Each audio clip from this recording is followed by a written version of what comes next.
салом мухлисони беҳтарини дунё. Имрӯзам расид. Соати 23:00 ба вақти Москва Реал дар майдони худ Барселонаро қабул мекунад. ва ман мехоҳам имрӯз ба шумо интервюи ҳарду тренерон ва бозингарони ҳарду дастаро пеш аз бозӣ нишон диҳам. Агар ту мухлиси Барселона бошӣ, то ҳатман ба канал обуна шав, то ин ки аз хабарҳои дастаи дӯстдоштаатон қафо намонед ва лайки қиматбои худро аз ёд набарорен, зеро ин чизҳо барои пешравии канал хело муҳиманд. пеш аз сар кардан мехоҳам хотиррасон кунам ки сарпарасти видеои мо компанияи 1x мебошад. онҳо на танҳо моро дастгирӣ мекунанд, балки дастаи Барселонаро. агар футболро хуб фаҳмӣ ва хоҳӣ имшаб Барселонаро дастгирӣ кунӣ, то ба ссилка комментария буда даромада бо промокоди барсатиҷӣ соҳиби 6,500 рубл шавед. дастгирии шумо пешравии мо. ман ҳаловат хоҳам бурд. ман аҳамияти ин бозиро хуб медонам ва мехоҳам ғолиб оям, аммо барои ман ин дебют хоҳад шуд. гӯё ки ман як бозингари навам. ман хушбахт хоҳам буд. ин як имконияти беназир барои мураббист, айнан ҳамон тавре ки вақти гимни лигаи чемпионҳоро дар варзишгоҳ мешунавед. аз вақте ки ман дар ин ҷоям аз ҳар бозӣ ҳаловат мебарам. мо мисли ҳамеша ҳамла хоҳем кард. ин ДНК дар дастаи мо мебошад. мо ҳамеша кӯшиш мекунем ки ҷасур бошем ва ба пеш ҳаракат кунем. аммо Мадрид дар тӯли чанд моҳи охир хело хуб ҳимоя кардааст. сифати бозингарони онҳо ба онҳо имкон медиҳад ки аз фишор бароянд ва ба шумо халал расонанд. шумо наметавонед ба рақиби худ фишори зиёд ворид кунед, агар шумо нақшаи мубориза бо оқибатҳои ҳамлаворо надошта бошед. мо тӯбро нигоҳ медорем, аммо бояд ба ҳимоям омода бошем. Реал барои ба даст овардани имкониятҳои зиёд ниёз надорад, лекин ҳозир он вақте нест ки Криштиано дар даста бошад, гуфт Сетьен.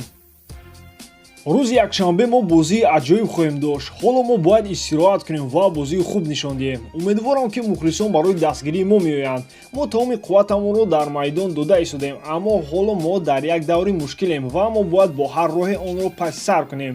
бозии рӯзи якшанбе ба мо имконият медиҳад ки вазъро ба таври куллӣ тағйир диҳем, гуфт Зидан дар мусоҳиба бо вебсайти расмии Реал Мадрид. ин дуруст аст. аввалин классики ман махсус буд. ман пеш аз ин дар Камп-Ноу бозӣ кардам бо Лион, аммо бо футболкаи Реал он фарқ мекунад. эл классико ба мисли дигар бозиҳо нест. мо ҳама мехоҳем ки ғолиб оем. вақте ки шумо ба клуби нав медоред, аз сифр сар кардан душвор аст, аммо ман фикр мекунам ки ҳар бозӣ беҳтар шуда истодам ва ман мехоҳам ба қуллаи худ расида бештар ҳуҷум кунам.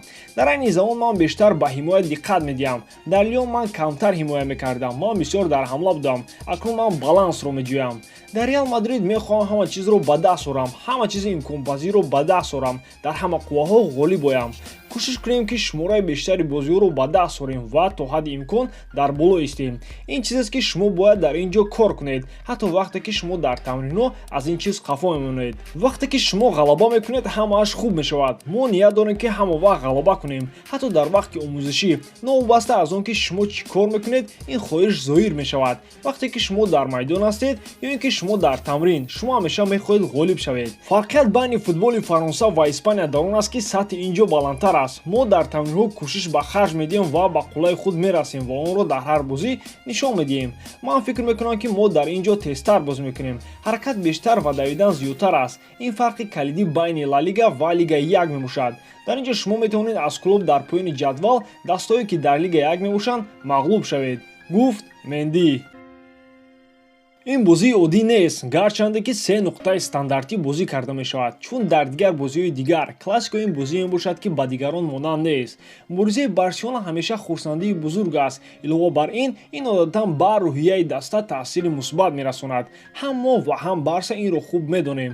мо бояд ҳама чизро хубтар иҷро кунем ва онро ба як ҳавасманде ки моро ба ғалаба тела медиҳад табдил диҳем.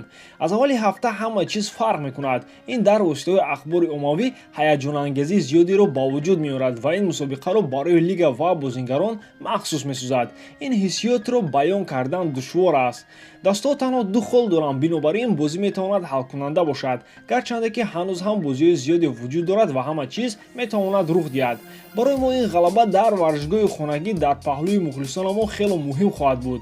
ин як ангезаи иловагӣ хоҳад буд ва дар сурати ғалаба қаноатмандии бештар меорад.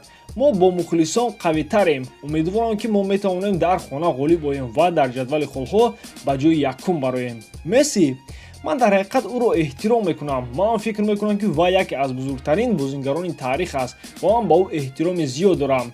умедворам якшанбе рӯзи ӯ нест. ин маънои онро дошт ки мо кори худро хуб иҷро кардем. ҳатто беҳтар аст агар илова бар ин мо ба натиҷаҳои мусбит ноил шавем. ба ӯ ҳамчун як ҳамкасби касбӣ муваффақиятҳои беҳтарро орзу мекунем, аммо то он даме ки ин ба мо таъсири манфӣ нарасонад. ин мушкил аст, аммо ӯ аз эҳтироми ман бархурдор аст. ман фикр мекунам ки вай яке аз беҳтаринҳо аст, гуфт Рамос дар мусоҳиба бо Ла Лига. Эл Классико таҷрибаи пешқадам ба даст оварда мешавад. Ин бозии муҳимтариneст ки ҳама тамошо мекунад. Он шиддатнокии зиёд дорад. Ман дар ҳақиқат мехоҳам дар ин бозӣ иштирок кунам. Ман ба ёд дорам чӣ хел Роналдино дар Эл Классико бениҳоят хуб бозӣ карда буд. Ман он мавридро хуб дар ёд дорам, вақте ки вай якчанд бозингарони Реал Мадридро гузашта гол зад ва баъд тамоми варзишгоҳ ӯро чапакзанӣ карданд. Футбол беҳтар аст ки ҳар рӯз аз хоб бедор шавам ва он чизеро ки ман дӯст медорам зиндагӣ кунам. Ман хеле ифтихор мекунам ва миннатдорам. Аввали карьераи ман ба ман лозим омад ки дар тӯли 2 сол ба аробатчаи маъюбӣ дучор оям, азбаски мушкилоти буғумдараҷа доштам. Ман бояд истироҳат мекардам, пойҳоямро идора карда наметавонистам. Барои кӯдак ки ба монанди ман ки футболро дӯст медошт ва бозӣ намекард, хеле душвор буд. ман як шахси оддӣ, оилавӣ ва ростқавл ҳастам. Ман ҳамеша худро 100% ба корҳои худ месупорам, зеро худбовариро дӯст намедорам. Агар ман ягон коре кунам, ман ҳамеша 100% қувватамро медиҳам.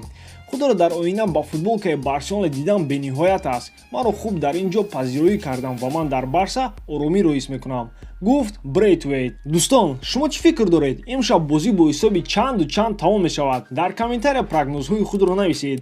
ба ҳамин видеои имрӯза тамом. Барселонаро дӯст доред ва канали Барса TG-ро дастгирӣ кунед. дастгирии шумо пешравии мо. бо шумо буд Муҳаммад Гаиров. хай дар паноҳи Аллоҳ.